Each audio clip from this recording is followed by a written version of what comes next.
What's going on, guys? It's Bromley. We just got back from Texas over the weekend. I'm driving back to work. We're meeting some friends out. We're in the Austin area. And while we were gone, that's when they did the final tally for the online qualifier for Clash on the Coast. So I just want to talk about how that went and some of my plans for how I'm going to run my training going into it, because I got my spot. I ended up taking top 6, which I think was really important for getting a good seeding. And so now it's real. So now I'm seeing who the talent pool is, who the rest of the guys involved in it are. And this is looking to be one of the biggest shows in Strongman, period, in the U.S. Not just a good 105 kilogram show. So it was super. The online qualifiers, way more people showed up. I was using the online qualification for OSG it was basically World's Strongest Man for the weight classes from a couple years ago. And I was using that as kind of a barometer. And there were only maybe 25 people that submitted for that. And I figured that was a big show. And only about 8 to 10 of them were really competitive.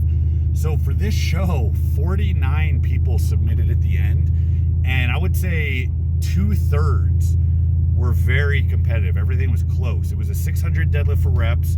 I opted to post an old video of me clipping off 10 reps in like 28 seconds. You had a minute to pull away, because I didn't feel like breaking myself against a deadlift AMRAP at this point in my training. I'm always tentative around deadlift performances. And I thought that would be good. And I want to say that there was a big tie at 10 reps. And I want to say it was something like 14th or 15th place that they all tied for.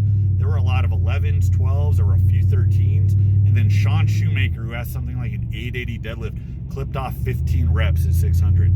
So that's what we're up against. So thankfully that video, that clinched it. That got me in. I did a 353 axle press for the max axle, which is more than I think I've ever axle cleaned, because I hate that event. It's not an amateur contest very often. And that's something I know I'll be good for with more practice. But again, at this stage of training, I didn't want to break myself against the heaviest axle I could press. So my strategy paid off. I still took 6th. Jordan Donaldson came out in the last day. He won nationals a year.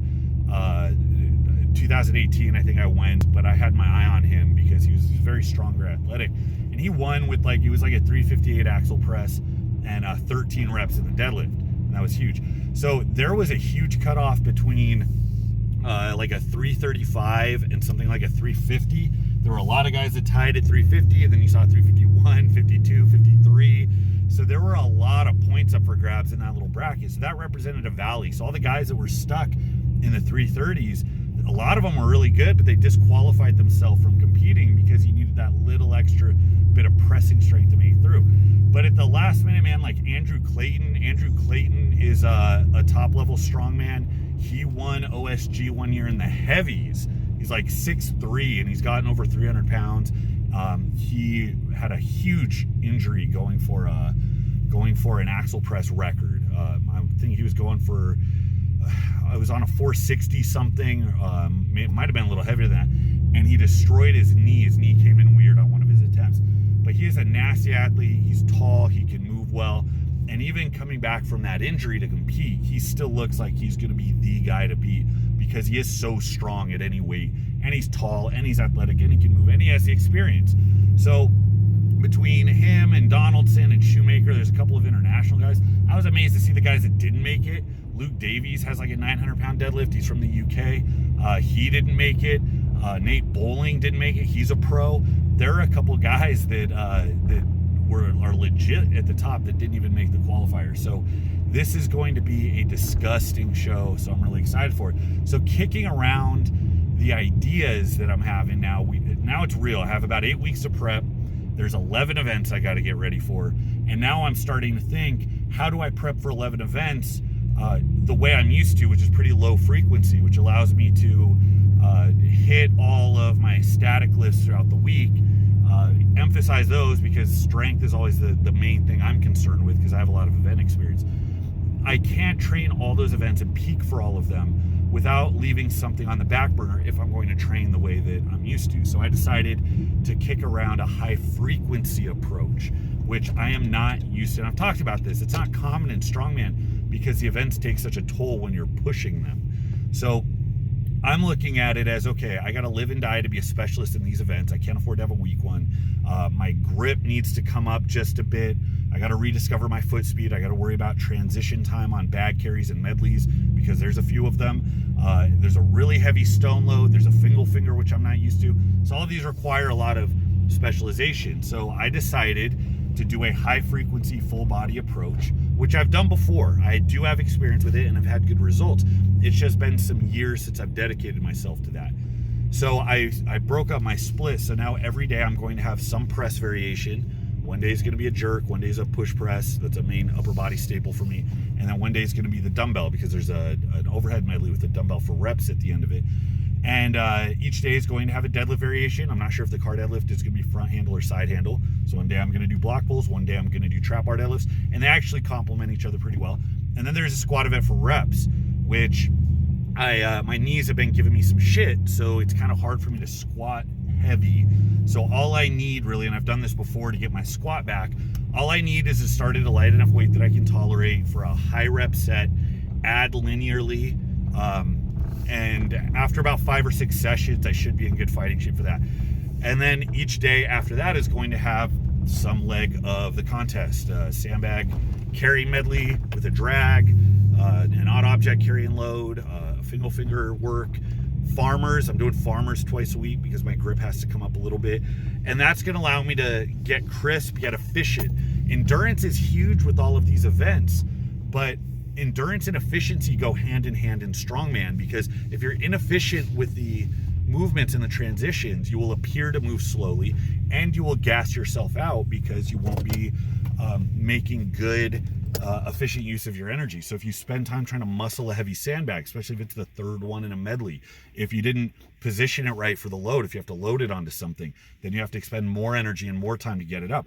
Whereas if you can find the handle and position things the way you want it, that you get a much better result, and it appears, in effect, is the same as being conditioned. So you can be the most conditioned guy out there, but if you don't know how to grab, how to move, how to transition quickly, you will be slow and you will gas yourself out faster. The only way, and the weights that I'm anticipating sandbags in the 3 to 350 range. I'm anticipating a 330 or so farmers. I'm anticipating the yoke is going to be on the order of 900 pounds or more. The only way you move well is if you are precise. If it doesn't matter how good a shape you're in or how strong you're in, if you're not moving well, you will lose a ton of ground. You'll gas yourself out. You won't put up a fast time. So the extra practice is going to help with that. I'm going to work through a variety of thresholds. You know, I have to drill weight. I have to progress weight on one end, but I also have to make sure capacity is going up on the other.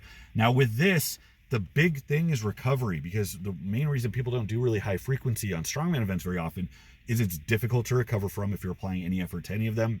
And the big premium, if you want to level up, is static strength. This one, the qualifier was a deadlift for reps and a max overhead press. So it filtered out a lot of really good strongman guys who just weren't quite strong enough. So we're taking the strong guys first, and then we're seeing who's good at these events.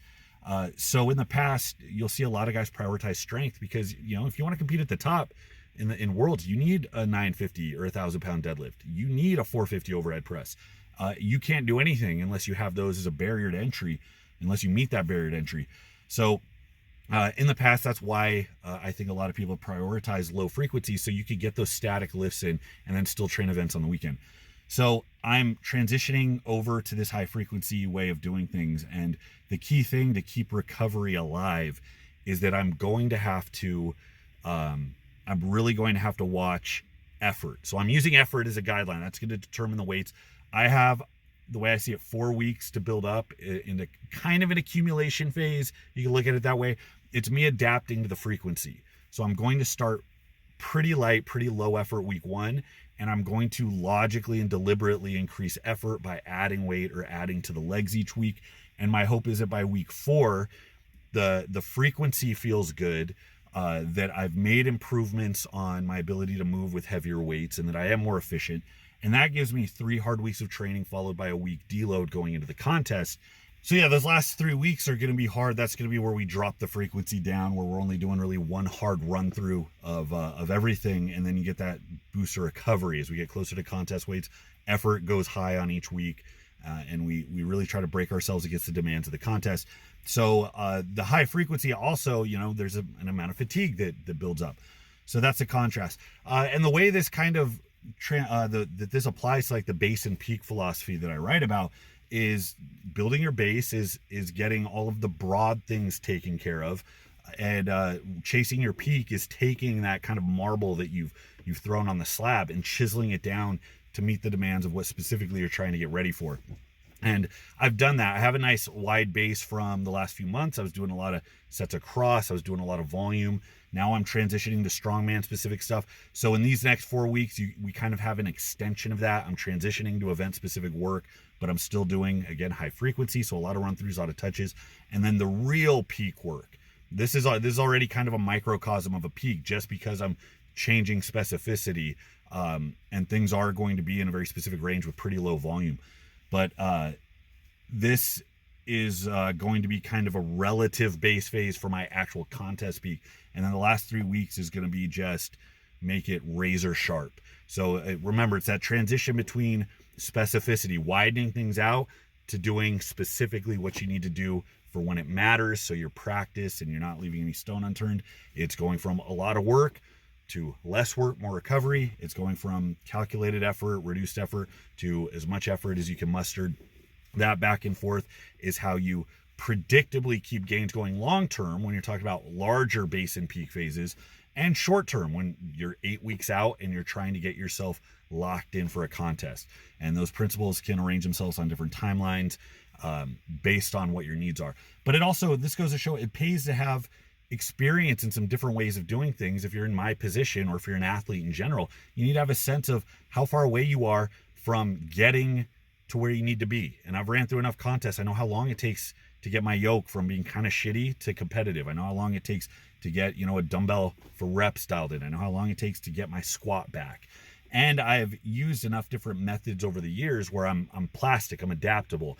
I can employ different strategies depending on what I need. And I'm in a very unique position right now where I need to be good at a lot of different events. And that merits a very specific approach, where if I hadn't done this in the past, I'd be very hesitant to do it. Fact is, I can't peak 11 events without leaving something on the back burner or without sacrificing static strength. So low volume, high frequency, that's going to give me the most touches, that's going to give me the most practice, and that's going to make me the most specific for what I need to do. So that's what we're going with. I wrote out the progressions for each one. It's very straightforward. I have all of my press variations on a grid. I have all of my lower body movements, the trap bar dead, the squat, the block pulls. And then I have all the events with their analogs. So I'm doing farmers twice a week. So those will run different progressions. I'm doing odd object loading medleys, and then like a sandbag carry and drag. Those overlap quite a bit. Those actually overlap with stone loading, which I'm also doing. So those will run concurrently with different progressions based on need. Some of them might be for a few sets across at lighter weights. Some of them I'm going to run through a top set, like I think on one of my lower body movements, I'm doing a top set of 5 because it's more endurance based, more repetition based. The other one I'm doing singles because I need to jack the weight up a little bit more. That has to be more load dependent than endurance dependent. So thinking logically, thinking critically, and then making decisions as you go from there, that's huge. That's the only way that you make it through. And you do need a lot of experience and comfort with different modes of training, and there's no substitute for that except for trial and error. So understanding when it's time to commit to what works and when it's time to experiment a little bit. As long as you're taking notes and you're being honest with yourself about what worked and why, that's always going to set you up for success. So I'm going to show the list of progressions that I have. This week is RPE 7. It's easy, fast, quick run throughs. Next week I'll add a little bit of weight regardless, run through it again, and I'm going to taper up. I know I gave myself a big enough runway, so even if I don't feel great, even if I get a little bit fatigued from the beat down of the frequency, there's no doubt in my mind I will be able to add weight consistently because of where I'm starting on week 1. So guaranteed progression, that's a big part of this. You want to know the amount of work you're starting with right now, that it can be improved upon without having to cross your fingers and hope that you got really, really strong from this week into next week. I don't want those. I want to go into week 4, know that that's going to be my biggest week, and then I want to feel, as I run through these numbers that I set out ahead of time that I knew I could hit, I want to feel that extra conditioning and precision, realize at that point And then as I go into the last 3 weeks, I peel that work away and I get boom, boom, boom. Very heavy, very intense, and very specific. And that's how we peak. So I'll keep you guys posted. Leave any questions, comments. Let me know if you had any experience with this type of training with high frequency approaches, or if you have any questions about how they differ specifically from other approaches. There's a lot of tools you can have in your toolbox. They all work. You just got to know what the trade-offs are, what one does that the other doesn't, and that'll give you a lot of insight into how to arrange these in the best possible way. So again, leave your questions. Till next time, this is Bromley. I'll see you.